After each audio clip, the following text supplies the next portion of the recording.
My name is Blanche, and I am a member of a worldwide fellowship called Al-Anon. Hi. I have been in reluctant recovery since July 7th, 1964, but I have been addicted to mood-changing, mind-altering men ever since I can remember. Little identification there, all right. 35 years makes me a survivor, not a savior, and I have to remind myself of that on a regular basis. I need to remember at all times that I'm one person away from an obsession.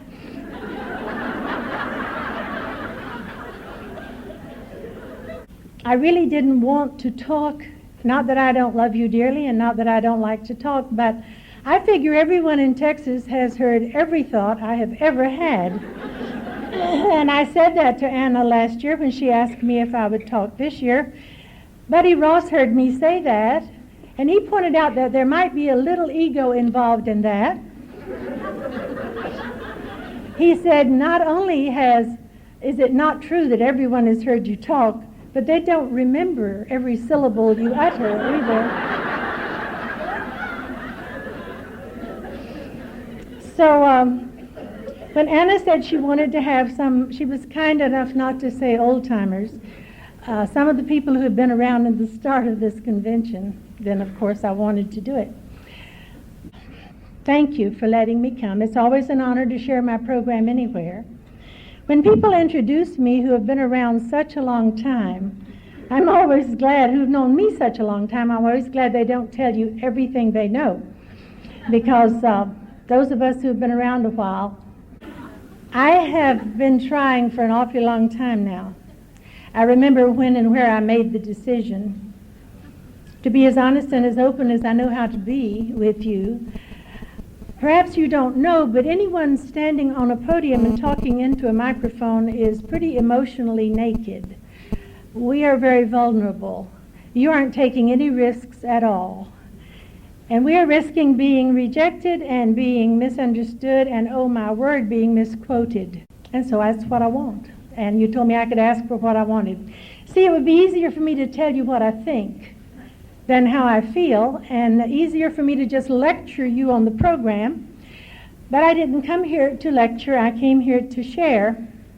You told me years ago that which does not come from the heart does not reach the heart. And I very much want to reach your hearts tonight, so I will talk to you from mine. After all, I came here to participate in your weekend, not to perform. Those of you who have heard me, and that seems to be most of you, or you've heard tapes, I'd appreciate it if you don't mouth it along with me while I'm talking. That distracts me, it really does. I don't know how to tell my story twice a month for 35 years and vary it every time. It's pretty much the same. I can't go out and do it over again, just so I'll have something different to tell you. I do use notes a little bit, like having the music in front of you. Some people have a real problem with that. If you do, then I suggest you call your sponsor and discuss acceptance.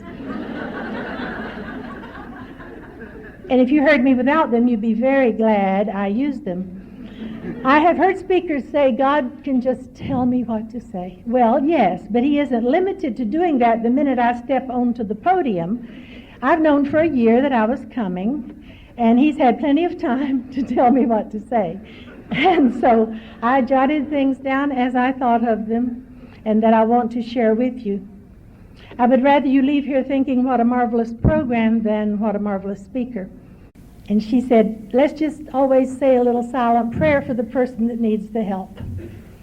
I've thought of that a lot lately, because if it were conceivable for me to have some sort of siren I could sound every time I'm going to talk about Al-Anon, I would. And then I would tell you, help is on the way. I wish we could do it dramatically enough that everybody would get that message and would understand it. I certainly didn't for a long time. I came into Al-Anon kicking and screaming and clutching my halo and wrapping my robes of righteousness about me, my heels dug in. I was complaining to everyone who would listen, and a lot of people who didn't care, that I was fine, thank you. If we didn't have drinking at our house, we would have no problems. I can't say it with a straight face now, but I believed it then. And God forgive me, and He has, but He keeps sending me people like that, too. So I told Him I got the message, you know, He can ease up on that. They forgave me when my behavior was well nigh unforgivable. And that's how I learned about Al-Anon principles. And I learned what we are not before I learned what we are. I learned that Al-Anon is not a ladies' auxiliary. And I'll explain this a little because I still run across it, not just in Texas, but everywhere I go. There are well-meaning members of AA, and I think they just haven't thought it through. Well, anyway, back to what it is not. We are not cookie bakers and coffee makers, and above all, we are not AA groupies. Al-Anon has never claimed to be a therapeutic tool for the treatment of alcoholism. That isn't our business. My mother was dying. She was in Florida. I was in Texas. I got to see her 4 times the last 6 months of her life. I know it isn't fashionable to love your family, so sue me. I adored this woman. You would have too. Everyone else did too. And on the last visit, I knew it would be my last one. I was crying so hard I stepped out into the hall so she wouldn't have to watch me cry. And a woman in the room across the hall, whom I've never seen before or since, beckoned me into her room. And when I stepped in, she said, "Your mother's going to be all right." And I said, "Oh, you don't understand. Her illness is terminal." And this woman said, "I didn't say she's going to get well. I said she's going to be all right." And if you had, I would have said, "You don't understand. I have a barely sober husband." And you would have said, "Oh, we didn't promise you a sober husband. We said you're going to be all right." Or I would have said, "I have a very fragile marriage." And you would have said, "We didn't promise you a marriage. We said you're going to be all right." Now, sketching the background is important, and it has its place. But that's merely the foundation of the talk. The best Al-Anon talk, the one that helps the most people to the highest degree, is the one that brings out just how the program works and just how the speaker follows it. A good Al-Anon talk may be divided into 3 parts. How sick I was, how well I am, what helped me to get well. Of these 3, the emphasis should be on what helped me to get well. I've always agreed with Father Martin, who says if he's sitting out there and you're up here, he says, "You're playing with my life. Don't tell me how sick you were without telling me how well you are." So I hope I can spend the majority of the minutes I have with you tonight sharing with you the things that have helped me to get well. But sketching the background is important. I was born on my grandmother's farm in northeast Florida, almost to the Georgia border, near a town called Lake City, on Christmas Day, and I no longer say the year of our Lord, which one. I've reached the age where I not only lie about how old I am, but I forget what I said that it was. It's only a matter of time till I can hide my own Easter eggs.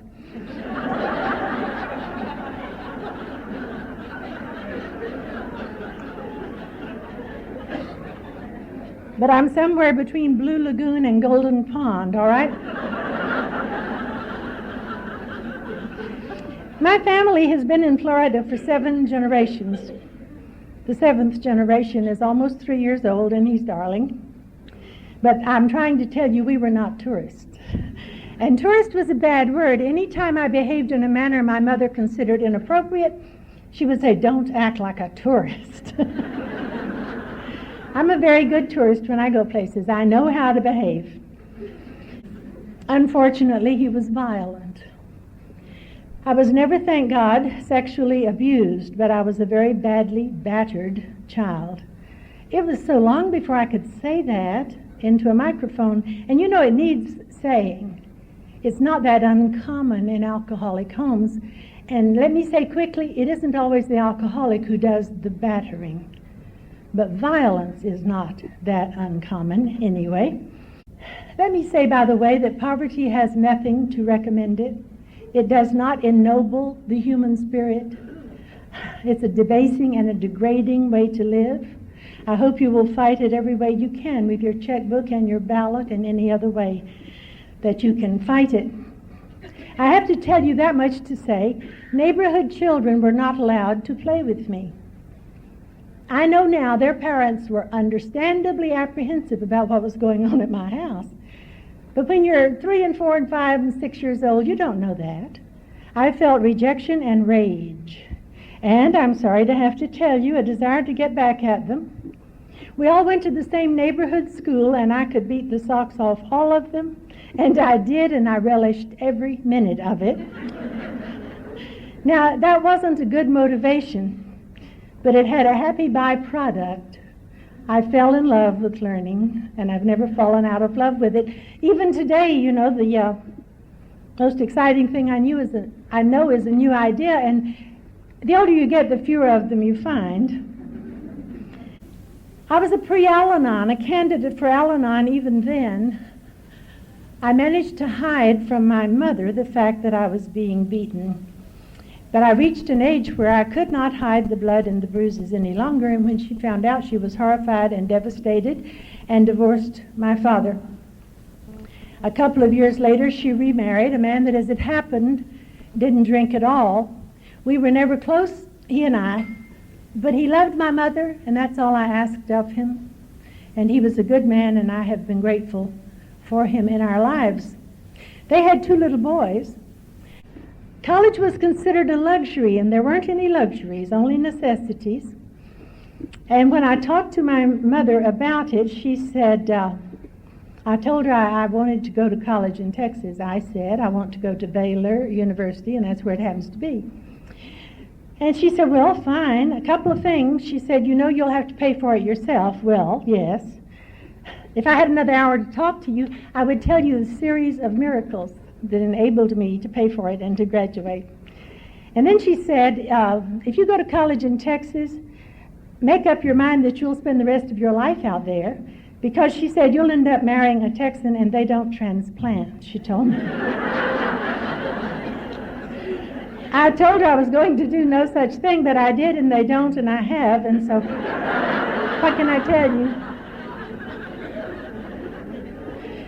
When I'm talking in faraway places, British Columbia, you know, Toronto, Wyoming, I have to explain that Texas is a state of mind. Now, I don't have to tell you that, of course, but Texans have never forgotten that they were a nation, and this is the kind of pride that they feel. My father-in-law said he brought up his children never to ask a man where he was from, because he said, if he's from Texas, he'll tell you, and if he's not, it's not nice to embarrass him. I know. It seems like a bit much. I always tell people that we do it in fun. I don't think they believe me, but even bumper stickers, you know, like on Earth as it is in Texas. And you remember that until a few years ago, we had a governor and a lieutenant governor who, by their own declaration, were recovering alcoholics. My husband said that made everyone in the state of Texas eligible for Al-Anon.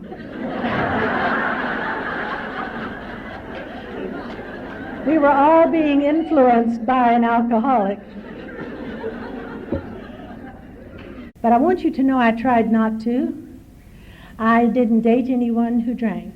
It wasn't hard at Baylor. You know, it's a Baptist convent. If you drank, you were sent home. Just, you know, no questions asked, no anything. You just went home.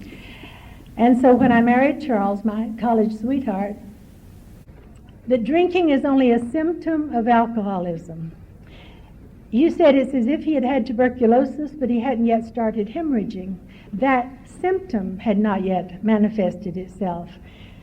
But just the fact that he didn't drink didn't mean I escaped marrying an alcoholic. We had matching illnesses. We nourished these neuroses in each other for a very long time. And you said sick people marry sick people. and they rear sick children, and I haven't found any exceptions to those. I hope you won't let anyone tell you anything different. We lived in Corpus Christi a year, in San Antonio for 4 years. Our children were born there. And then we moved out to West Texas, to Odessa, my husband's hometown. If you have been to West Texas, you know the landscape is somewhat like that of the moon. My mother thought I had gone to the end of the world. She used to call it Odesolate. But not where anyone could hear her, of course. I never learned to like the sandstorms or the barrenness, but I love those people. I have a theory, totally unsubstantiated, as all my theories are, that people who live in inhospitable, unforgiving climates don't know there's anything they can't do, so they do it.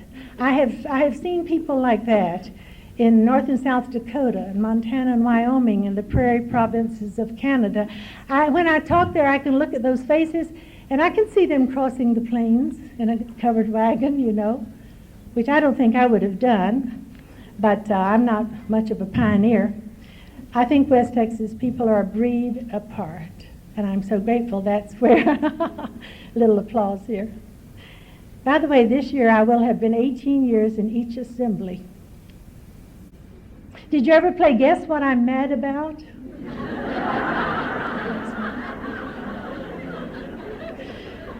Charles used to say I could ask him a question, answer it myself, and go away mad.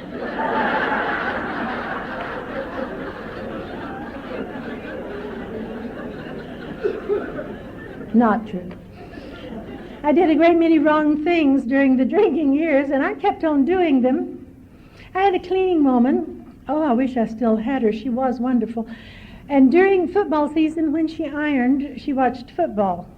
Now, here again, when I'm talking somewhere else, thousands and thousands of miles away, and I get to this part of my story, I say, but then all Texans are football fans, and they look at me politely and nod, and I think, you don't understand. I try to tell them it's second only to oxygen, you know. And anyway, she would watch football, and she never caught on to instant replay. And she would say to me, maybe this time he'll catch it.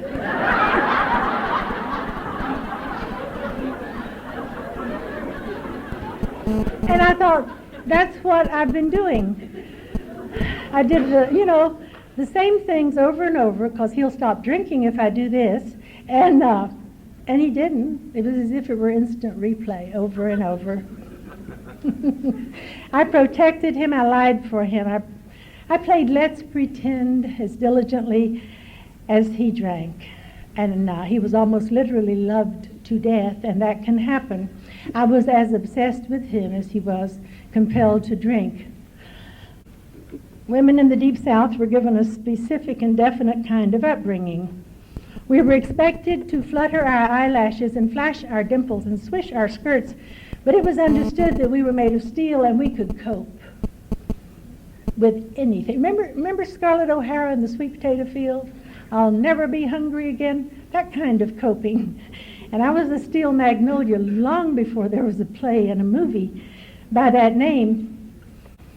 I did a few things right during those years. I never called Charles a drunk. I never thought of him that way. I was married to a very fine man who drank too much. At some level, I didn't know he was sick, but I knew he wouldn't be this way if he could help it. I did know that. You have to remember that in early 60s, alcoholism was a stigma. It wasn't trendy. It wasn't chic to be alcoholic. There were not celebrities, going through the Betty Ford Center and shouting to the world that they were in 12-step programs, breaking every tradition we have. But even so, it just wasn't happening. And nobody knew the whole family was sick too. I talked to our family doctor a lot about the problems. And he would say the things you would have said if I had known you then. He said, you have to do what is necessary for your sanity and your serenity regardless. And he knew just which button to push. He said, your children need one stable parent. Well, need is the operative word. If you need me, I'm still putty in your hands. I try, but that's still a button you can push with me. He thought I should go back to teaching school. I had taught before my children were born. But in those decades, a good mother did not work outside her home. Anyway, a little more about that later. When I left West Texas, by the way, I hated leaving Permian High School more than anything or anybody there. I cried harder over that. It was not one long honeymoon. There were days when I wished for retroactive birth control, but not usually. Usually I was fine. We didn't know what was wrong with Charles. You see, he wasn't violent. He didn't drink the way my father had, and I didn't think alcoholism. And he wasn't in hospitals or jails because he drank at home. But we knew something was badly wrong, and he kept trying to find an answer. I respected him then, and I still do, for trying to find an answer. And she told me her name, which I recognized, and she said, "Your husband is alcoholic. This is a family illness. I need to talk to you, too." And I said, "You're out of your mind," and hung up. Now, that was not Deep South upbringing. I had been taught that if you have trouble liking someone, you can be kind but cool, and I wasn't either of those words in any of their meanings. Before I could leave the room, the phone rang again. And when I picked it up, before I could say hello, she said, "Don't hang up." She said, "I know what you've been through." Well, she couldn't know. I hadn't told anybody. But I stood there with the phone in my hand, and I thought all the tears had long since been shed. And I cried, and I cried, and I cried. That was your first gift to me, long before I got to a meeting. I cry anytime I please now. Charles used to say I could cry reading a telephone directory or a menu. No, but supermarket openings are touching, don't you? I cry at television commercials. You know, the Folgers coffee one when the soldier comes home. You know, yes. I cry at the Olympic Games. Someone wins a gold medal and they play his national anthem and he cries and I cry. I'm just a basket case, and that's okay. I had a lot of crying to catch up on. For 6 months, I went with Charles only to open meetings, and if anyone had the questionable judgment to invite me to Al-Anon, I was kind but cool. And I explained, as I told you, that I hadn't done the drinking and I was fine, thank you. He says when I talk about this, I must always tell you it was not a slip. It was a carefully planned drunk. I know now that I wasn't surprised. I didn't expect him to stop drinking. Don't you know that attitude helped him a lot? But see, on the way home, he said to me, I'm due to get a 6-month chip next week, and I've got to tell my group about this. Do you give mementos of sobriety in your groups or your AA groups? We gave poker chip key rings. And I was so appallingly ignorant, and I said, I won't tell anybody. And he explained to me that wasn't quite the name of the game. That's what got me to go back and take another look. I had wanted to be the one to get him sober. You see, then he would have owed it all to the love of a good woman, and he would have been grateful to me the rest of his life. And you may be sure I would have seen to it that he was. And that's when I began to realize that God doesn't necessarily use me where I tell him to. Sometimes I get myself out of the way enough that he can use me. But I don't get to call the shots on when and where. And I told you I went in condescending and patronizing, and God has forgiven me for that. We have a pamphlet entitled Living with Sobriety, and it says that while sobriety can be a welcome miracle, it will not guarantee happiness. We had a very difficult and stormy sobriety. The first 2 years were worse than anything we ever had drinking. Charles was stark raving sober, very much aware of all of my defects of character. He was no longer held back by guilt from mentioning them loudly and clearly and frequently. And I was trying so hard to hang on to this overlay of pretense. We are a normal family, you know. There's nothing wrong with us. I married into a fine old family that had money and prestige.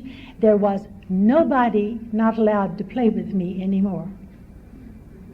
And I thought if I went down to that building with those people, I would lose all of that. Of course I got to you in bad shape. We all do. I was emotionally frozen. I didn't think this through during the years he was drinking, but I can tell in hindsight it was like this. And you can't stand pain like that. And so what I thought I would do, I guess, was, it's as if I thought feelings had valves or faucets, and I would turn off the one marked resentment. I would turn off the one marked anger, the one marked self-pity. And what I didn't know until I got to you was that there is one valve, and it's marked feelings. And when I turned them off, I was really emotionally frozen when I got to you. And you loved me until I could love myself. And it's painful when something that has been frozen is thawing. We come in with defenses built. Oh, it's as if we were encased in armor. And I had a sword. You weren't going to hurt me, by golly. And I had, and after I wasn't so hostile, I put down the sword. And when I decided you were safe people, I could put down the shield. And I see people do that now too. I no longer batter at people's defenses. I used to do that. Let me in. I want to be your friend. Let me tell you about this way of life. I think that's kind of an emotional rape. I don't do that. When they no longer need the defenses, they will let them go. I just hate the waiting. So I began to hear the program, and not all at once and not from just one person. I've already told you it wasn't trendy back then. It wasn't the in thing to be alcoholic. There were not treatment centers on every corner. There weren't announcements every 30 minutes on television. And nobody knew the family was sick too. Those little ones were a whole new world to me. I had never worked with little children. I had been visiting with a first grader, and we were walking back to his room.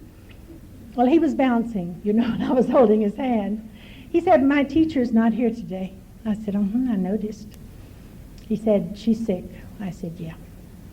He said, "They sent another teacher." I said, "Yes, they did." He said, "When I'm sick, they don't send another little boy." I looked at that precious little face and I thought, oh, honey, the times you'll wish you could send someone else to do it for you, And they wouldn't send in another sick candidate for Al-Anon to recover for me. No one could work the program for me. Nobody could get well for me. My group said we don't hear the answer until we've asked the question. And I had all the answers. I'm really glad you didn't know me then. My sponsor gently began to say that I might need to unlearn some things, She said, we can't teach someone who knows everything. Why would she say that to me? But she did. And she said, will you give up some of your old ideas? Adolescents are independent. I'll do it myself. And that's a necessary phase of our growth. But happily mature adults are interdependent. I am not talking about a sick, clinging neediness, okay? I'm talking about the fact that I don't see visions or hear voices. I am not being sarcastic. I think probably there are people who do, but I don't, and God works in my life through people. And so I have to listen to you when I need help.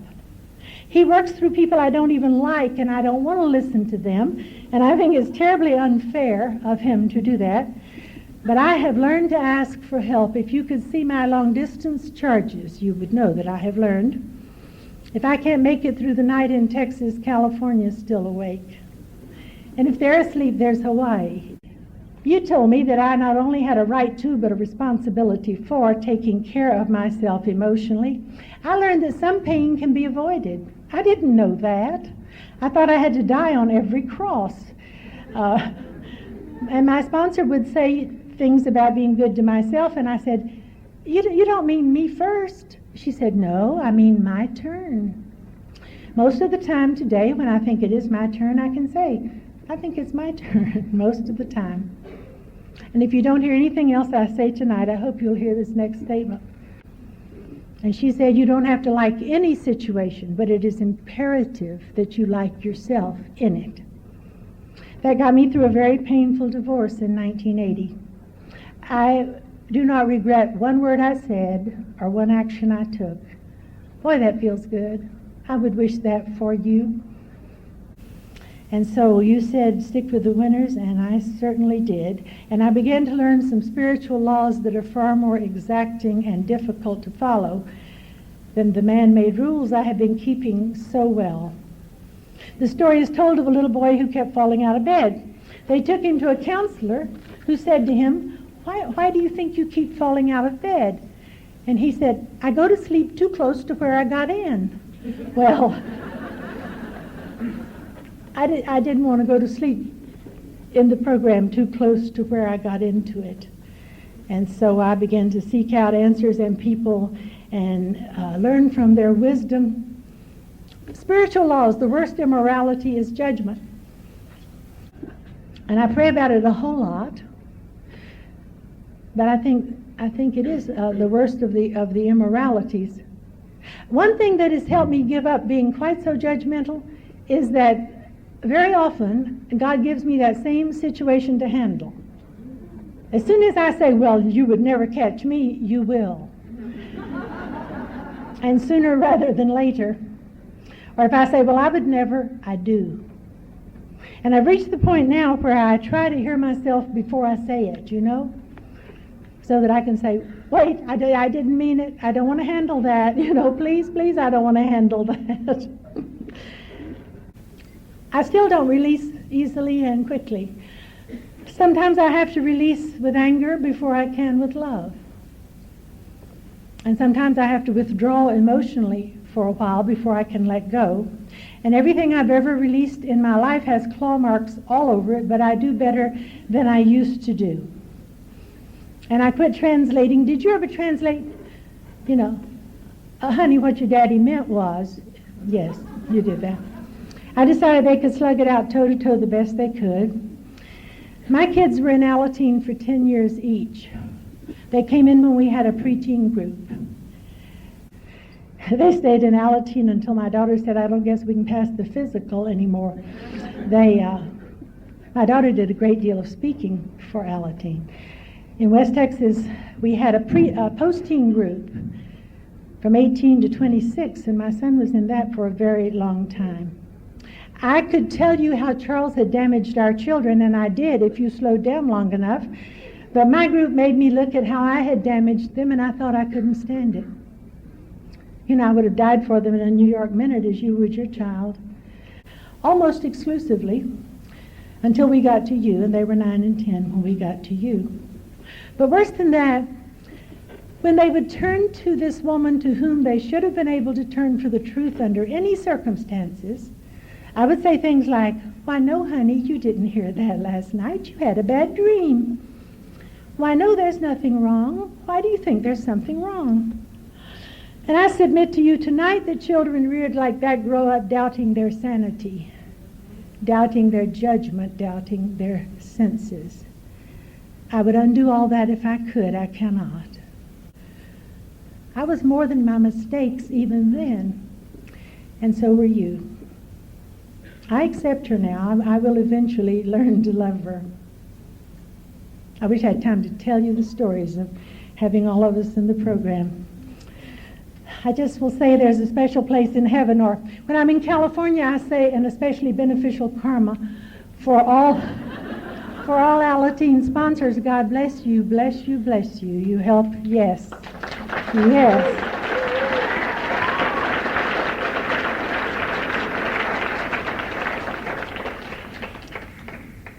You helped undo some of the god-awful damage that we did them. You told me I could respond rather than react. I didn't know that. I let other people decide how I felt. My sponsor said, you know, you're really in emotional slavery. And I denied it, but I realized that it's as if I woke up every morning and said to Charles, good morning, how do I feel today? Because it was entirely up to him. Let me say quickly, he didn't ask for that. It's as if I handed my self-worth to him on a platter and said, what I think of me will depend on you. I'm having to decide what to leave out as I go. I will tell you that I didn't learn the program all at once. Of course I didn't. I learned it slowly and painfully through blood, sweat, and tears, 24 hours at a time, and I still don't have it all. There are days when I think, what program? God, who? I have to talk about my children because this is family groups. They're fine today, I think, thank you, and I mean thank you. They both have been married and divorced. Used to, I had several hours at DFW when I flew somewhere. I'm lucky today to sprint from one gate to another. But when I had several hours, we date the people we meet, and he meets models. So he would come out and spend 2 or 3 hours with me with one of these gorgeous young things on his arm. They all weighed 36 pounds and had legs up to their armpits. I told him if I wanted to feel dowdy, I could stay home and iron, you know, I didn't have to do it.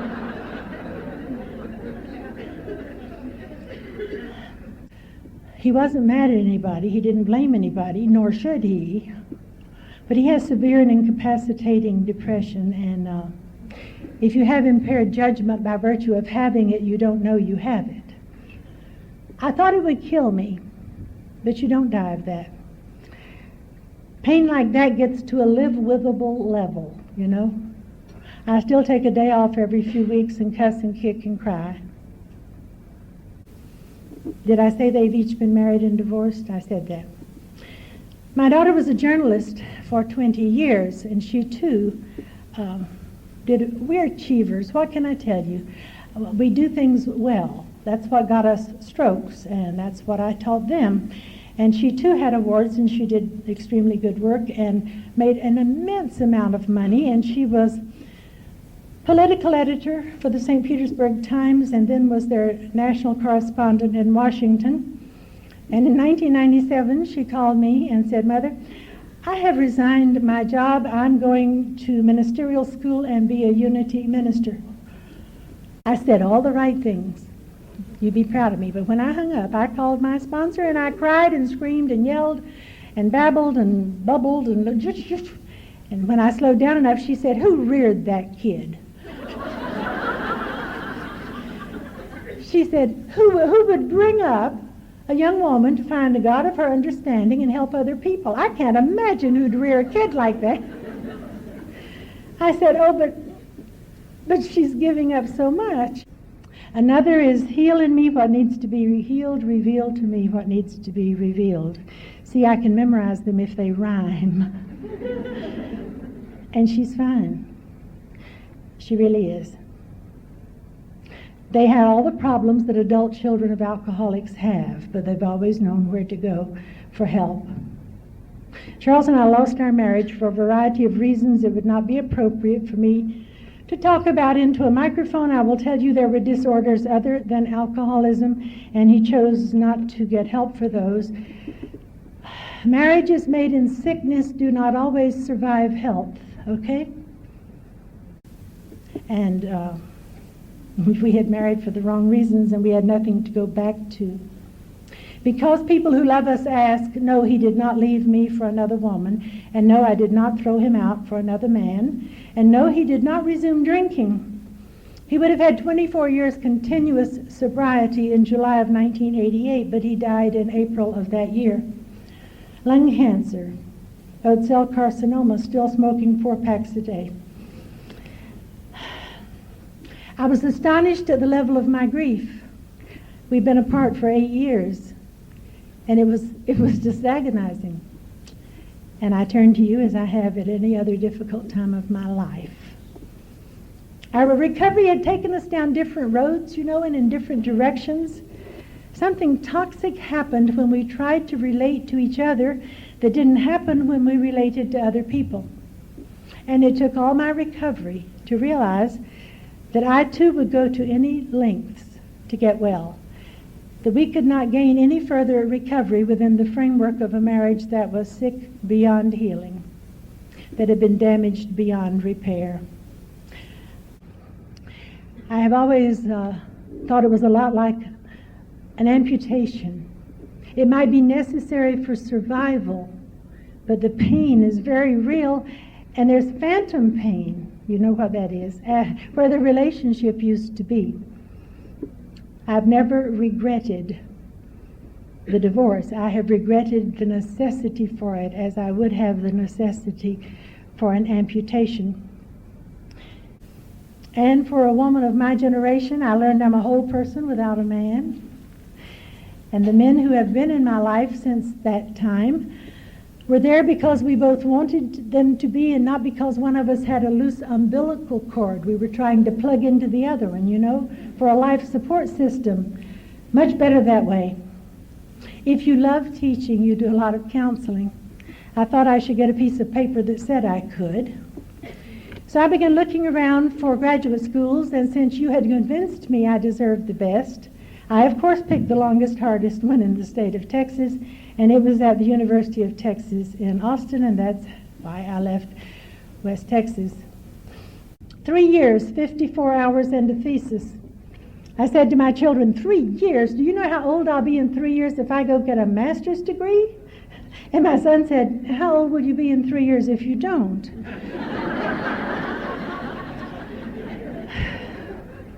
So I pulled up roots and I left my comfort zone and sold my house. And you would have laughed to see me in graduate school. I kept wanting to teach the class. I kept wanting to say, honey, what the professor meant was, you know. I also wanted to correct their grammar, but I did know better than that. In 1985, I did get the degree in counseling psychology, the master's degree. And I worked part-time at Austin Community College for several years. But I was self-supporting through my own contributions, and the rent was coming due very regularly. So I decided I needed a full-time job, and that's when I went to work at the little country school I mentioned. I stayed at Austin Community College to teach one class a week. It was a class in human sexuality. It had to be taught by a counselor. And I told them very truthfully that I had an aunt who was the matriarch of the family. And I heard her dozens of times saying to my mother, when it's time to tell Blanche Marie the facts of life, let me do it, you'll make it sound entirely too exciting. It was great fun teaching a sex class. Now don't get smart, it was all lecture, no lab. And one thing about it, unlike the kids in my English classes, these students never once said, what are we learning this for? We'll never use this. Never once. Change is hard for me. I'm sure it's not for you, but it is for me, and I've got to close by telling you of the changes I made. I'll wind this down. I said, I'm so glad. What do you do? Reached over and got my tablet. Now, very laboriously, tongue between the teeth, he wrote HSIT. He said, I wrote that down. I said, Then what? Well, I showed it to them. I said, and what happened? Well, they couldn't read it. Well, now, I was a fire horse hearing the bell. You don't wave a misspelled word in front of an English teacher. And I said, well, darling, you didn't spell it right. Here, let me show you. This is how you... I did. I was crossing the T before I thought, oops. I don't think this is in my job specifications.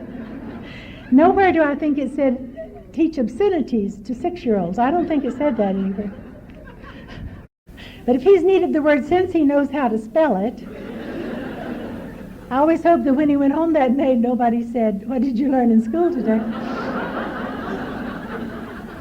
My point is, changing from teaching to counseling was a big change. They are not the same thing. I made some other changes. To my surprise, I was quite happy living alone. I didn't know I would be. I had never lived alone, and it was a new experience. And so it was in November of 91, I was getting ready to go talk in Tulsa. We talked on the phone every night. He didn't live in Austin, and I did. Now, every now and then I step outside my program, just for a few minutes, to do a little managing and controlling. Somebody has to, and I am so good at it. So I said to him, 5 weeks from today will be your 25th AA birthday. What would you like to do? Let's do something special. He said, I think I'd like to get married. Well, it wasn't his turn. in the first place. And before I could point that out, he said, I've talked to my AA sponsor, my 3 children, my lawyer, and my accountant. They all think it's a good idea. Is that romantic or what? Could you have turned down a proposal like that? I said, well, let me talk to some people. I came back Monday and said, okay, let's go for it. Bob was a very ardent Episcopalian, and he had a church and a minister, and I did not, and he said he wouldn't feel married if he didn't marry in his church. Fine with me. So we had the mandatory premarital counseling. It was a small neighborhood church, and after all the things that needed to be said were said, I said to the minister, how many people will your church hold? And he said, 122 Episcopalians or 144 Baptists. Having grown up Baptist, I of course walked right into it. And I said, why? And he said, Baptists are narrower. Can you believe that?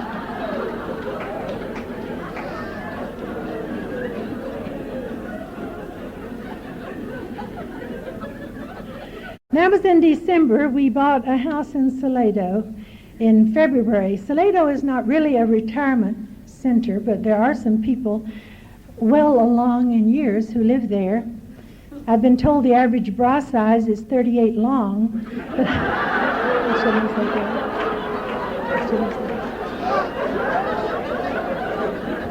I'm glad you thought that was funny. I think that's funny. In March, Bob became ill, and in June we were told he would not recover. If God had said to me, you can have this really neat guy in your life for a total of 6 years, I would have said, I'll take it. I wouldn't have missed it for anything. I wish you had been to the funeral. There was the bank president and the tattooed bikers, you know, the Rotary Club president and the kids who worked for Bob. Everywhere I've talked since his death, I have urged the people listening to me, please say hello. You know I'm not talking about a casual greeting, don't you? I mean, be the first one to reach out, to risk rejection, the first one to say I love you. I don't know what would have happened if I had never said hello to this man. I said, what do you do while you're in the hallway? While you're waiting to know God's will? Interesting answers. One person said, I tend to homestead. I snuggle down and I get comfortable, and when the door does open, I resent the draft. She said. Another one said, I lose patience and I try to break into the locks. She said, I know that's like taking the bud of a flower. I believe that while we're in the hallway, we're being prepared for whatever gift God has for us next, and I think I've been there a long time now. I have got to shut up. You were a great audience. I close, as always, with an Al-Anon promise. It's in our literature, so you may not have... No, I won't say that. I will not say that. I started to say, so you may not be familiar with it. I can't convince people we have more than 2 books, but we do. This is what it says. It says, today, this very moment is all you're sure of. And that flashing instant has gone to join the past even before you are aware of it. With this dizzy spin of time, the only safe way to make each moment count is to make Al-Anon responses habitual.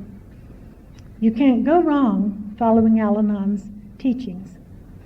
With these teachings, there is no regret for yesterday, there's guidance for today, and there's hope for tomorrow.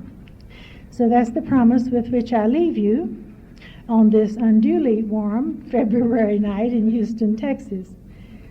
We have been promised that we will have no regret for yesterday and guidance for today, and best of all, hope for tomorrow.